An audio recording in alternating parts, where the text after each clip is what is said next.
નમસ્કાર મિત્રો, વિડીયોમાં તમારું સ્વાગત છે। જી હા મિત્રો, અત્યારે હાલ મોટા અને મહત્વના સમાચાર સામે આવી રહ્યા છે। તો મિત્રો, સમાચારમાં વાત કરીએ તો અમદાવાદના વિજય 4 રસ્તા વિસ્તારમાં રવિવારે બપોરે લગભગ 3 વાગે એક ચોંકાવનારી ઘટના બની હોવાનું સામે આવી રહ્યું છે।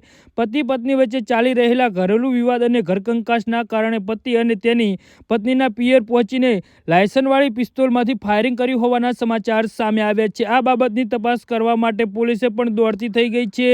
જો કે આ સમાચારને લઈ પતિ પત્ની તરફથી પોલીસ સામે પણ કોઈ સત્તાવાર નિવેદન આપવામાં આવ્યા નથી। શું બાબતે પતિએ ફાયરિંગ કર્યું છે તેને લઈ ચોક્કસ માહિતી સામે આવી શકી નથી। જો કે આ બધી બાબતોમાં એક વાત ચોક્કસ છે કે ઘરકંકાસના કારણે પતિ પત્નીમાં પાછલા કેટલાય દિવસથી અબોલા હતા।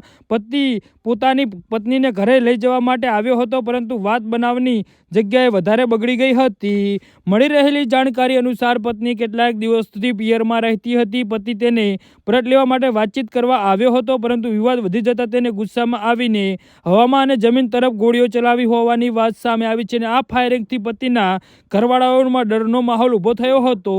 જી હા મિત્રો, તો આના વિશે તમારું શું કહેવું છે તો નીચે અમારી કમેન્ટ બોક્સમાં જરૂરથી જણાવજો અને અમારી યુટ્યુબ ચેનલને સબસ્ક્રાઇબ કરવાની ભૂલતા નહીં। ધન્યવાદ।